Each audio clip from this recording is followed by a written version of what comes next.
இது ஃபர்ஸ்ட் மலேசியாவின் செய்திகள் உங்களுக்காக.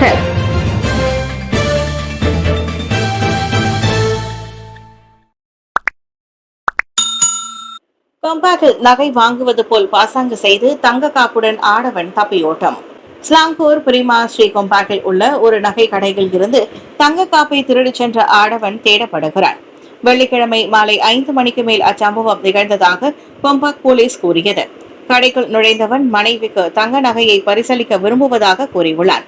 அவன் தேர்ந்தெடுத்த தங்க காப்பை காட்டிவிட்டு புகார்தாரரான பெண் கால்குலேட்டர் எடுக்க சென்ற போது சந்தேக நபர் நகையோடு தனது மோட்டார் சைக்கிளில் தப்பி ஓடினான். சிசிடிவி கேமராவில் உருவம் பதிவாகி இருக்கும் நிலையில் அவனை அடையாளம் காண போலீஸ் தீவிரமாக இறங்கியுள்ளது. பிரம்மாண்டமாக நடைபெற்ற ரஜினிகாந்தின் கூலி பட இசை வெளியீட்டு விழா. ஆமீர் கான் முதல் நாகார்ஜுனா வரை பங்கேற்பு. பிரபல இளம் இயக்குனர் லோகேஷ் கனகராஜ் இயக்கத்தில் அனிருத் இசையில் பெரும் எதிர்பார்ப்பை ஏற்படுத்தியுள்ள சூப்பர் ஸ்டார் ரஜினிகாந்தின் கூலி படத்தின் இசை வெளியீட்டு விழா சென்னை நேரு உள் விளையாட்டு அரங்கில் நேற்றிரவு பிரம்மாண்டமாக நடைபெற்றது. சூப்பர் ஸ்டாரோடு பாலிவுட் நட்சத்திரம் ஆமீர் கான், தெலுங்கு நடிகர் நாகார்ஜுனா, கன்னட நடிகர் உபேந்திரா, நடிகர் சத்யராஜ், நடிகை ஸ்ருதிஹாசன் என படத்தில் நடித்துள்ள பெரிய நடிகர் பட்டாளமே விழாவுக்கு வந்திருந்தனர்.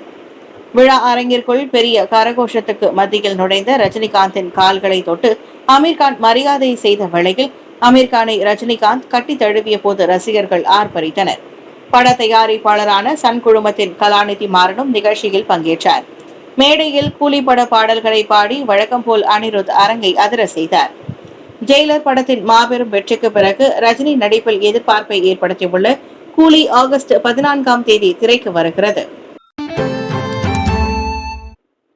இபிஎஃப் வாயிலான மாதாந்திர பண மீட்பு பரிந்துரை நடப்பு சந்தாதாரர்களை பாதிக்காது, நிதி அமைச்சு கூறுகிறது. பணி ஓய்வு பெற்ற இபிஎஃப் சந்தாதாரர்கள் மாதந்தோறும் பணத்தை மீட்க அனுமதிக்கும் உத்தேச பரிந்துரை நடப்பில் உள்ள சந்தாதாரர்களை பாதிக்காது. நிதித்துறை துணை அமைச்சர் லிம் ஹூயிங் அந்த உத்தரவாதத்தை வழங்கியுள்ளார். அப்புதிய கொள்கை அமலாக்கம் கண்ட பிறகு இபிஎஃப் சந்தாதாரர்களாக பதிந்து கொள்ளும் புதிய உறுப்பினர்களை மட்டுமே அது உட்படுத்தியிருக்கும். ஒருவேளை நடப்பில் உள்ள சந்தாதாரர்கள் அவர்களாக விரும்பினால் புதிய முறையை தேர்ந்தெடுக்கலாம். மற்றபடி அவர்கள் கட்டாயப்படுத்தப்பட மாட்டார்கள் என்றார் அவர். வருங்காலத்தில் இபிஎஃப் சேமிப்புகள் 2 பகுதிகளாக பிரிக்கப்படும். பிளெக்சிபிள் சேவிங்ஸ், அதாவது எந்த நேரத்திலும் பணத்தை மீட்கக்கூடிய சேமிப்பு. மற்றொன்று இன்கம் சேவிங்ஸ், அதாவது வருமான சேமிப்பு. இது ஓய்வூதிய நிதி தீர்ந்து போகும் வரை தொடர்ந்து வழங்கப்பட வேண்டும். ஓய்வு பெற்ற பிறகு மலேசியர்களுக்கு பாதுகாப்பான நிதி உத்தரவாதத்தை வழங்கும் நோக்கில் இப்புதிய முறை உத்தேசிக்கப்பட்டுள்ளது. இது வெறும் ஆரம்பகட்ட பரிந்துரை மட்டுமே. இறுதி முடிவெடுக்கும் முன் அனைத்து தரப்பினரின் கருத்துக்களும் நிச்சயம் பெறப்படுவதை மடானி அரசாங்கம் உறுதி செய்யும் என துணை அமைச்சர் சொன்னார்.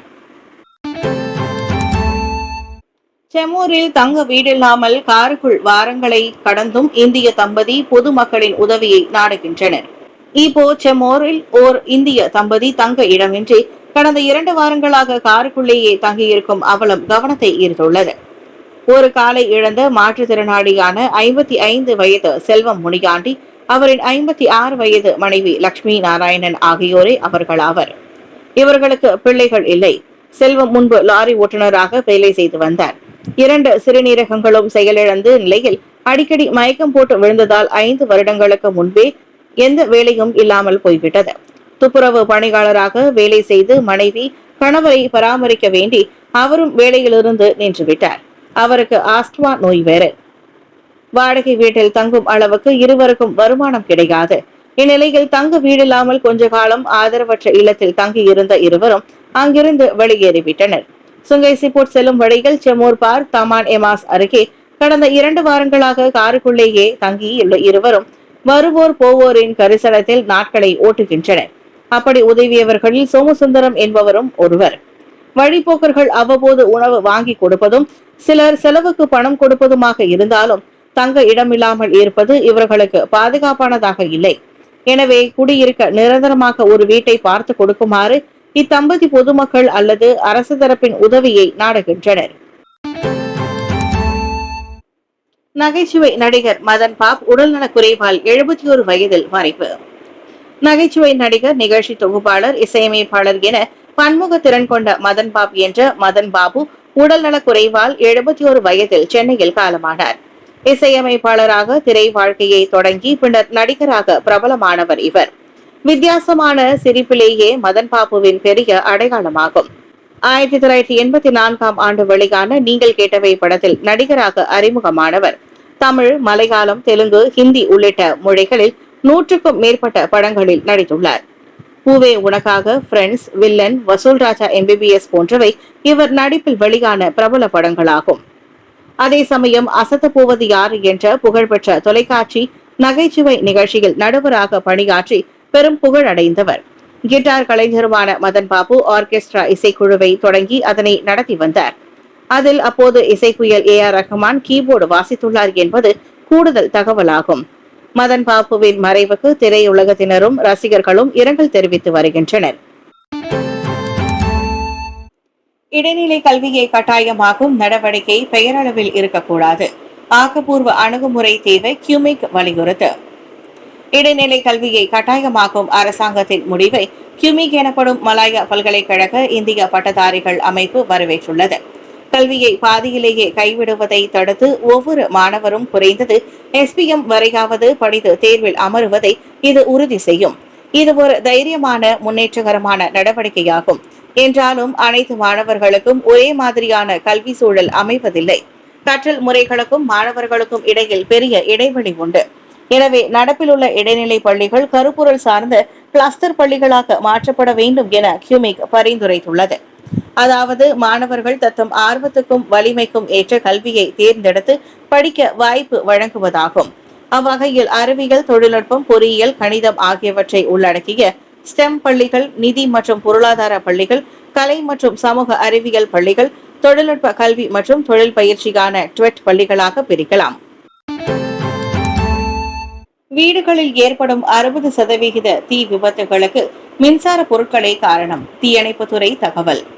மலேசியாவில் வீடுகளில் நிகழும் தீ விபத்துகளில் சுமார் 60 விழுக்காட்டு சம்பவங்களுக்கு மின்சார கோளாறு காரணமாகும். தீயணைப்பு மீட்புத்துறையின் தலைமை இயக்குநர் டாக்டர் ஸ்ரீ நூர்ஹிஷாம் முகமது அதனை தெரிவித்தார்.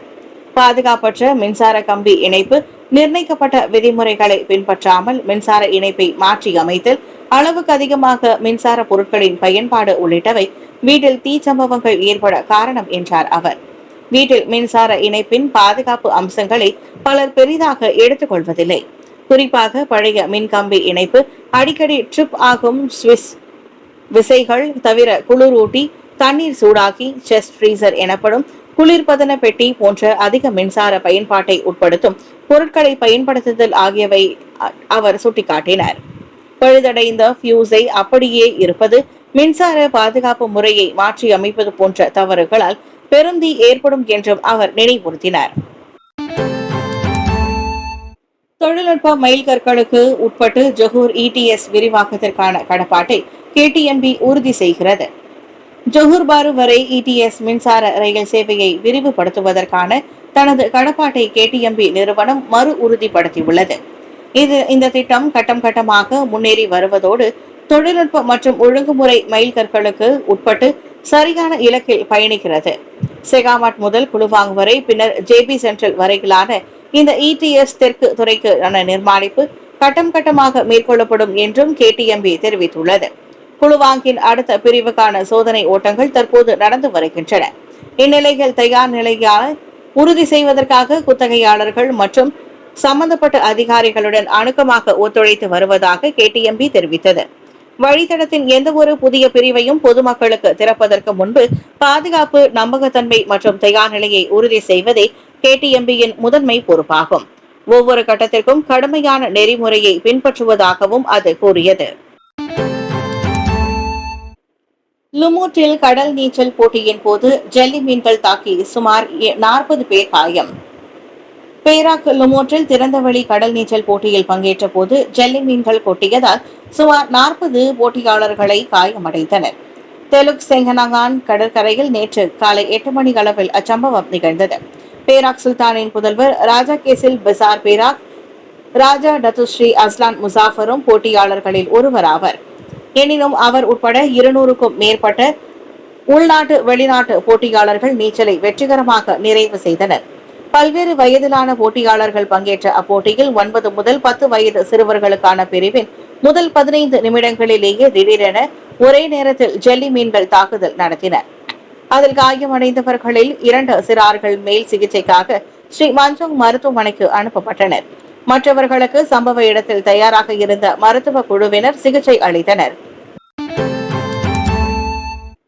யூபிஎம்மில் பேருந்து மரத்தை மோதியதில் ஆசிரியை 3 பாலர்பள்ளி மாணவர்கள் காயம்.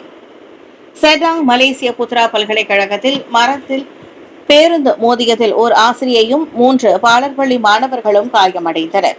44 வயது நபர் ஓட்டி சென்ற அப்பேருந்து கட்டுப்பாட்டை இழந்து சாலையின் இடப்பக்கமாக தடம் புரண்டு மரத்தில் மோதியதாக போலீஸ் கூறிய நிலையில், மேல் விசாரணையில் அதிக சோர்வாலும் தூக்கமின்மையாலும் பேருந்து ஓட்டுநர் கண் அயர்ந்ததே விபத்துக்கான காரணம் என தெரிய வந்துள்ளது. தலையில் ஏற்பட்ட காயங்களுக்கு அந்நால்வரும் செட்டாங் மருத்துவமனையில் வெளிநோயாளிகளாக சிகிச்சை பெற்றனர். கல்வி சுற்றுலாவில் ஏற்பட்ட அச்சம்பவத்தின் போது அப்பேருந்தில் 5 ஆசிரியர்களும் 30 மாணவர்களும் இருந்தனர். இதனிடையே மேல் விசாரணைக்காக அந்த ஓட்டுநர் 2 நாட்களுக்கு தடுத்து வைக்கப்பட்டுள்ளார்.